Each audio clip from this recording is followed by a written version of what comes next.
Hello everyone. म चाहिँ आज पशुपतिमा यत्तिकै यो घुमिरहेको थिएँ अघि दाइ होइन, अघि नै। अनि मोहन दाइले टक्क आएर ल यसो बसौँ होइन, गजलहरू सुनौँ भन्ने टाइपले कुरा गर्नुभयो। गजलहरू अब त्यो नसुनेको नसुनाएको पनि धेरै नै भइसकेको रहेछ होइन। अब यसो 6-7 महिनादेखिको हामी लकडाउनमा बल्ल बल्ल बाहिर निस्किँदैछौँ होइन।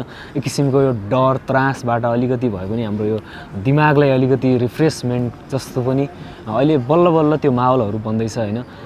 त्यो गजलहरू चाहिँ अब हामी त्यो पहिलाको त्यो जस्तो नियमित सुन्ने एक किसिमको माहौल थियो नि त। हरेक किसिमले अब हरेक थिएटरहरूमा यताउता होइन, हरेक स्याटरडे चाहिँ हाम्रो एकदम बिजी सेड्युल टाइपको त्यो एउटा कार्यक्रमको थियो होइन। अहिले चाहिँ त्यो बिस्तारै माहौल अहिले बन्ला, तर केही समय लाग्ला, त्यो फरक कुरा हो। अब अहिले चाहिँ अलिकति हामीसँग भेटघाट पनि पातलो भइरहेको कारणले गर्दा यसो अब यो सोसल मिडियाहरूबाट होइन विभिन्न कार्यक्रमहरू भइरहेको छन्। यो एउटा राम्रो पक्ष पनि हो गजलको लागि र गजलको विकासको लागि पनि, र लेखिराख्नुपर्छ भन्ने किसिमको एक किसिमको म्यासेज पनि जान्छ जस्तो लाग्छ मलाई चाहिँ होइन। र पर्सनल्ली चाहिँ अब कहिलेकाहीँ चाहिँ अब यसरी नै एक्लै हिँडिराख्दाखेरि होइन, कहिलेकाहीँ अब साथीहरूसँग हुँदा त्यो गजल सुनाउने त्यो किसिमको माहौललाई चाहिँ कस्तो रिकल हुँदो रहेछ कि हाम्रो दिमागबाट त्यो कुराहरू होइन। अब त्यसैले चाहिँ अब यसो दाइले अघिदेखि गजल सुनाउनुपर्छ 1-2वटा भनिराख्नु भएको छ। म चाहिँ अलिकति आफैलाई याद भएको कुराहरू अलिकति सुनाउँछु। म यत्तिकै हिँडिरहेको थिएँ, केही पनि थाहा छैन होइन। त्यो एक्कासी त्यो आइपऱ्यो भनौँ न। त्यही भएर अलिकति म याद भएको केही पुराना शेरहरू सुनाउने कोसिस गर्छु है। यो गजल चाहिँ कस्तो भन्दा एक किसिमको त्यो एउटा फिलिङ भन्ने कि त्यो एट्र्याक्सन के भन्ने त्यसलाई होइन, त्यो थियो कि एकचोटि दिमागमा होइन। त्यो अलिक पहिलेको समय थियो, अलिक पहिले होइन। अहिले त्यो कोही थियो भन्दा पनि एक किसिमको त्यो फिलिङ हो होइन। कसैलाई सोध्न मन लाग्छ नि त कहिलेकाहीँ त्यो कुराहरू, तर त्यो भन्न नसकिरहेको हुन्छ नि त। त्यसलाई चाहिँ मैले गजलमा एक किसिमको क्वेसन टाइपको हो होइन यो गजल चाहिँ। त्यसलाई चाहिँ कस्तो भन्दा अब त्यो शृङ्गारिक भन्छ नि त गजलहरूमा, त्यही शृङ्गारिक धारको एउटा गजल छ। म त्यसलाई सुनाउँछु। बादलु केस फुकाइराख्यौ कसको लागि भन, बादलु केस फुकाइराख्यौ कसको लागि भन, थोरै नजर झुकाइराख्यौ कसको लागि भन, बादलु केस फुकाइराख्यौ कसको लागि भन, थोरै नजर झुकाइराख्यौ कसको लागि भन, लगाएर मखमली दुनियाँको आँखा छली, लगाएर मखमली दुनियाँको आँखा छली, हातको गुलाफ लुकाइराख्यौ कसको लागि भन, थोरै नजर झुकाइराख्यौ कसको लागि भन, माया गर्छु मुटु दिन्छु भन्ने आए कति कति, माया गर्छु मुटु दिन्छु भन्ने आए कति कति, सबै मौका चुकाइराख्यौ कसको लागि भन, बादलु केस फुकाइराख्यौ कसको लागि भन, थोरै नजर झुकाइराख्यौ कसको लागि भन, तर्की तर्की हिँडिरह्यौ फर्की फर्की हेरिरह्यौ, तर्की तर्की हिँडिरह्यौ फर्की फर्की हेरिरह्यौ, यता चित्त दुखाइराख्यौ कसको लागि भन, बादलु केस फुकाइराख्यौ कसको लागि भन, थोरै नजर झुकाइराख्यौ कसको लागि भन। अब गजलकै विषयमा कुरा गर्नुपर्छ भन्नुभएको थियो दाइले अघिदेखि नै होइन। म खास चाहिँ आज चाहिँ यहाँ चाहिँ दाइसँग कस्तो भेट भयो भन्दा, म चाहिँ बिहानैदेखि एउटा गीत लेख्नुपर्छ भनेर आएको खासमा होइन। त्यो अब रेकर्डिङको टाइम नजिक भइसक्यो भएर चाहिँ लेख्नुपर्छ है भनेर एकजना दाइले मलाई फोर्स गरिराख्नु भएको छ होइन। त्यही भएर चाहिँ यो टाइमलाई चाहिँ अलिकति यता आएर यसो रिफ्रेसमेन्ट गरौँ भन्ने किसिमले यता आएको थिएँ। दाइसँग भेट भएर चाहिँ यो चाहिँ फेरि गजलको माहौल बन्ला जस्तो मलाई फिल भयो होइन। कस्तो भन्दा अब गाउँ पनि लामो समय बसियो होइन, गाउँको वातावरणहरू पनि बुझ्न पाइयो भनौँ न। अब बढी केही धेरै समयपछि चाहिँ धेरै समय चाहिँ गाउँमा बिताउन पाइयो होइन। गाउँसँग बसेर गाउँलाई नजिक, गाउँको अब पछिल्लो अपडेटहरू लिन पाइयो भनौँ न होइन। त्यही बिचमा चाहिँ कस्तो भयो भन्दा अब गाउँमा चाहिँ अहिले एकदम त्यो डेभलपमेन्टको कामहरू एकदम फास्ट भइरहेछ नि त, बाटोहरू भन्ने यताउता कामहरू होइन भइरहेको भएर त्यो बेला चाहिँ मैले एउटा फिल गरेको कुरा चाहिँ कस्तो भन्दा, अब त्यो सामान्य साधारण मान्छेहरूले चाहिँ त्यो बाटो बनाए होइन। त्यो बाटो बनाउँदाखेरि चाहिँ अब लास्टमा चाहिँ अन्तिममा चाहिँ त्यो कस्तो भन्दा अलिक ठुलो हुन्छ नि त, जो बाहिरबाट अलिकति त्यो बिग ब्रदर टाइपको होइन त्यो मान्छेहरूले आएर चाहिँ त्यसलाई अलिकति उद्घाटन गर्ने टाइपको कामहरू मैले देखाएको थिएँ क्या, त्यो भएर चाहिँ अनि त्यसलाई चाहिँ गजलमा होइन त्यो फिल भयो मलाई होइन, त्यो कुराहरू चाहिँ कता कता अब त्यो अनकन्सियस माइन्डमा बसेको कुराहरूलाई चाहिँ त्यो लेख्न कोसिस गरेको थिएँ। यो चाहिँ अलिकति सुनाउँछु म। बाटो काट्यौँ बाटोले आँगन काट्यो, बाटो काट्यौँ बाटोले आँगन काट्यो, बाटो काट्यौँ बाटोले आँगन काट्यो, अनि देश काट्ने औँलाले रिबन काट्यो। बाटो काट्यौँ बाटोले आँगन काट्यो, अनि देश काट्ने औँलाले रिबन काट्यो। खै कस्तो आन्दोलनको तयारी हुँदैछ, खै कस्तो आन्दोलनको तयारी हुँदैछ, खै कस्तो आन्दोलनको तयारी हुँदैछ, अभ्यास हो भन्दै उसले गर्दन काट्यो। खै कस्तो आन्दोलनको तयारी हुँदैछ, अभ्यास हो भन्दै उसले गर्दन काट्यो। बाटो काट्यौँ बाटोले आँगन काट्यो, लाग्छ बुहारीको चलखेल सुरु भयो, लाग्छ बुहारीको चलखेल सुरु भयो, लाग्छ बुहारीको चलखेल सुरु भयो। छोराले पहिलो पटक वचन काट्यो, छोराले पहिलो पटक वचन काट्यो। बाटो काट्यौँ बाटोले आँगन काट्यो, अनि देश काट्ने औँलाले रिबन काट्यो। जवानी सरकार सरकार भन्दै काट्नेछ, जवानी जवानी सरकार सरकार भन्दै काट्नेछ, जवानी सरकार सरकार भन्दै काट्नेछ। माटो खाएर भर्खर बचपन काट्यो, माटो खाएर उसले भर्खर बचपन काट्यो। बाटो काट्यौँ बाटोले आँगन काट्यो, अनि देश काट्ने औँलाले रिबन काट्यो। धन्यवाद। मलाई चाहिँ कस्तो लाग्छ भन्दा होइन, यो गजलमा चाहिँ अलिकति त्यो बढी भन्छ नि त्यो के भन्छ पोलिटिकल कुराहरू या त्यो पोलिटिकल एक किसिमको त्यो आक्रोश भनौँ न होइन, त्यो असन्तुष्टि चाहिँ अलिकति यो गजलमा बढी देखिएको हो कि जस्तो मलाई पर्सनल फिलिङ हुन्छ होइन। अब हजुरहरूलाई पनि त्यो हुनसक्छ, किनभने तपाईँले पनि सुनेपछि होइन त्यो कुराहरू अब कस्तो भन्दा त्यो मलाई चाहिँ कस्तो लाग्छ भन्दा त्यो लेख्ने कुरा जो छ होइन, त्यो चाहिँ अब दिमागमा कतै बसिरहेको हुन्छ नि त होइन। अब हामी कसरी बाँचिरहेछौँ होइन, हाम्रो त्यो सोसाइटी, हाम्रो त्यो त्यहाँको कुराहरू, त्यहाँको मान्छेहरूको विचार होइन, उनीहरूले बोक्ने एउटा एक किसिमको विचार जो छ नि त, उनीहरूले बाँच्ने लाइफस्टाइल होइन, लिभिङ स्ट्यान्डर्ड उनीहरूको, यही कुराहरूले चाहिँ हामीलाई होइन सिकाइरहेको हुन्छ होइन। कतै न कतै हामीले यो कुराहरू भोगिरहेको भएर चाहिँ दिमागमा चाहिँ कतै न कतै बसिरहेको हुन्छ जस्तो लाग्छ होइन। यही कुराहरू चाहिँ अब लेख्दाखेरि होइन त्यही कुराहरू आउने हो कि जस्तो मलाई लाग्छ। तर यो विषयमा अब धेरै त मलाई पनि थाहा छैन होइन। यस्तै यस्तै जो सिक्दैछु होइन, सिक्ने क्रममा मैले चाहिँ यस्तै यस्तै कुराहरू सिकिरहेको छु भन्नुपर्छ। मलाई चाहिँ कस्तो भन्दा जिन्दगीमा चाहिँ हिँडिराख्नुपर्छ जस्तो लाग्छ कि होइन। अब कहाँ पुगिन्छ त्यो त पछि हिँडेपछि नै थाहा हुने कुरा हो नि त।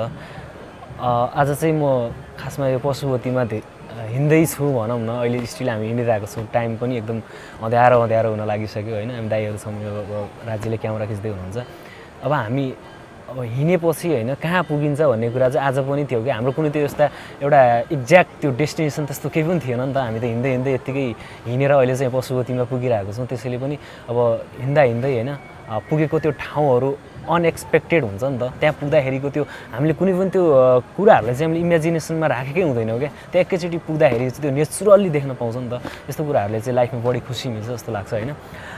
एउटा चाहिँ अब कविता छ होइन, यो चाहिँ एउटा मान्छे भन्ने छ होइन। यो पनि कस्तो भन्दा एउटा मान्छे चाहिँ होइन जिन्दगीमा होइन कतिवटा जिन्दगी चाहिँ उसले बाँच्छ होइन, एउटा मान्छे चाहिँ के हो त आखिरमा टाइपको एउटा मेरो त्यो फिलिङ भएको थियो होइन। त्यो कुरा चाहिँ मैले कवितामा लेख्ने कोसिस गरेको छु। कविताको शीर्षक चाहिँ एउटा मान्छे। एउटा मान्छे आफ्नै भोकमरीको समाचार छापिएको अखबार बेचेर गुजारा गर्छ। एउटा मान्छे आफ्नै भोकमरीको समाचार छापिएको अखबार बेचेर गुजारा गर्छ। एउटा मान्छे हराएको छोरो भेटिने आश बोकेर दिनभरि रत्न पार्कमा मान्छेहरूको अनुहार पढेर बस्छ। एउटा मान्छे आमाको यादमा रोएर बस्छ। एउटा मान्छे आमाको लागि वृद्धाश्रम खोज्दै हिँड्छ। एउटा मान्छे आमाको यादमा रातभरि रोएर बस्छ। एउटा मान्छे आमाको लागि वृद्धाश्रम खोज्दै हिँड्छ। एउटा मान्छे सुत्केरी श्रीमतीको दुःख सहन नसकेर रक्सी धोकेर सुत्छ। एउटा मान्छे सुत्केरी श्रीमतीको दुःख सहन नसकेर रक्सी धोकेर बस्छ। एउटा मान्छे तरकारीमा नुन कम भएको बहानामा स्वास्नी कुटेर सुत्छ। एउटा मान्छे नुनको लाइनमा बस्छ। एउटा मान्छे पासपोर्टको लाइनमा बस्छ। एउटा मान्छे पानीको लाइनमा बस्छ। एउटा मान्छे ग्यासको लाइनमा बस्छ। एउटा मान्छे फुल देखेर खुसी हुन्छ। एउटा मान्छे फुल देखेर खुसी हुन्छ। एउटा मान्छे फुल देखेर दुखी हुन्छ। एउटा मान्छे जन्मिन्छ। एउटा मान्छे वयस्क हुन्छ। एउटा मान्छे वृद्ध हुन्छ। एउटा मान्छे मर्छ। एउटा मान्छे युवक हुन्छ। एउटा मान्छे वृद्ध हुन्छ। एउटा मान्छे बिरामी हुन्छ। एउटा मान्छे घरमा पुग्छ। एउटा मान्छे जेलमा पुग्छ। एउटा मान्छे स्कुलमा पुग्छ। एउटा मान्छे सिमानामा पुग्छ। एउटा मान्छे मङ्गल ग्रहमा पनि पुग्छ। एउटा मान्छे स्वर्ग पुग्छ। साँच्चै एउटा मान्छे कहाँ कहाँ पुग्छ। एउटा मान्छे कतिवटा जिन्दगी बाँच्छ। मान्छे समय हो। मान्छे केवल एउटा मान्छे हुनै सक्दैन। मान्छे समय हो। मान्छे सम्झना हो। एउटा मान्छे केवल एउटा मान्छे हुनै सक्दैन। माफ गर्नुहोला, मैले आफूलाई सिङ्गो दुनियाँ मान्न थालेको छु। धन्यवाद। अब साँझ त अघि नै परिसकेको थियो होइन, दाइहरूले बस्नुपर्छ केही समय अझै भने भएर चाहिँ हामी अहिलेसम्म पनि यही ठाउँमा छौँ। अब सायद हामी जानुपर्छ होला होइन। अब धेरै समय पनि एकै ठाउँमा बसिरह्यो भने पनि अरू पुग्नुपर्ने ठाउँहरूमा चाहिँ अरू नै कोही पुग्देला होइन, अथवा त्यो ठाउँमा कोही पनि नपुग्न सक्छ नि त। त्यो ठाउँले हामीले वेट गरिरहेको पनि हुनसक्छ। त्यसैले चाहिँ अब हामीले अघि नै मैले भने नि त, जिन्दगी भनेको एउटा हिँड्नु हो, यात्रा हो होइन। धेरै हिँड्नुपर्छ जस्तो लाग्छ कि मलाई चाहिँ।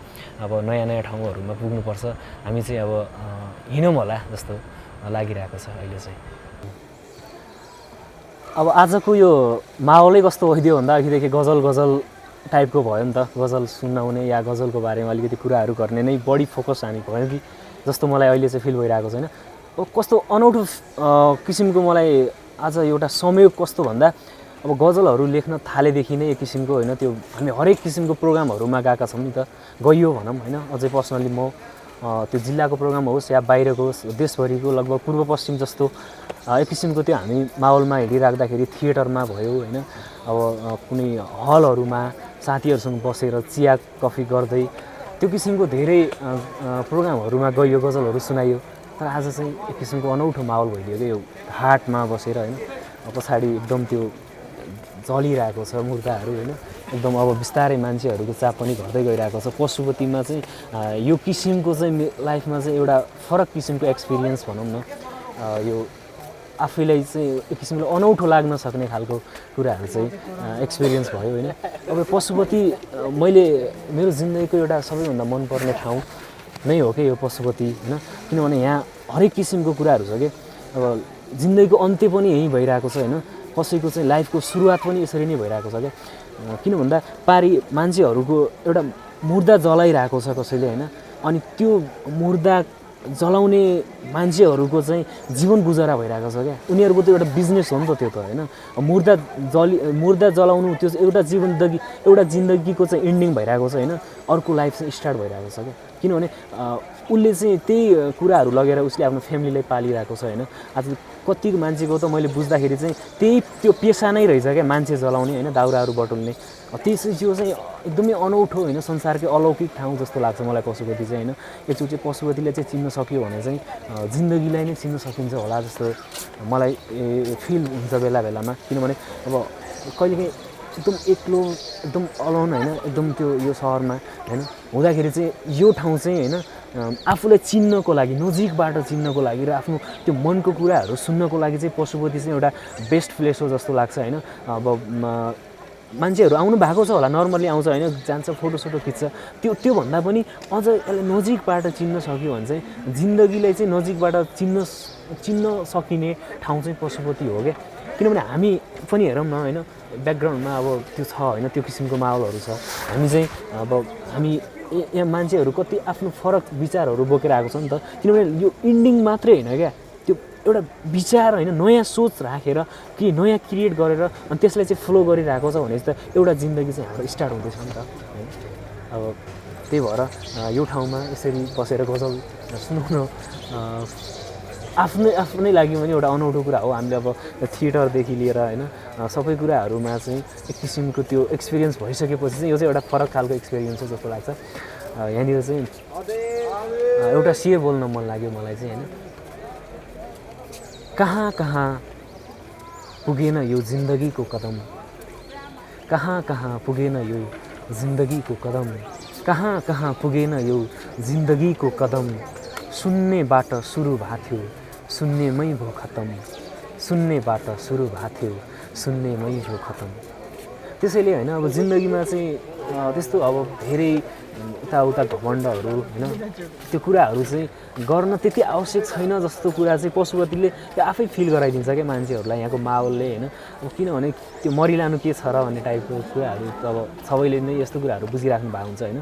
अब पशुपति चाहिँ अब त्यो अब हामीले बुझ्न नसकेको होला होइन यहाँको यसको इम्पोर्टेन्स त अब किनभने बाहिरबाट त्यत्रो मान्छेहरू आएर यो ठाउँको लागि एकचोटि दर्शन मात्रै गर्नको लागि कति होइन अब त्यति टाढाबाट हिँडेर कति खर्च गरेर पनि आउने गर्छ नि त। त्यही भएर चाहिँ पशुपतिलाई चाहिँ होइन अब हामीले बुझ्ने कोसिस गर्नुपर्छ होइन। नयाँ पिँढीका अब हामी मान्छेहरूले त पशुपतिको हिस्ट्रीको बारेमा पनि हामी त अननोन छ नि त।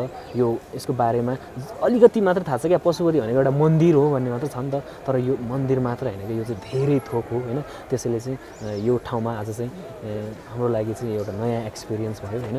पशुपतिमा चाहिँ बेला बेला आइराख्न पाइयोस्, यति नै भन्न चाहन्छु।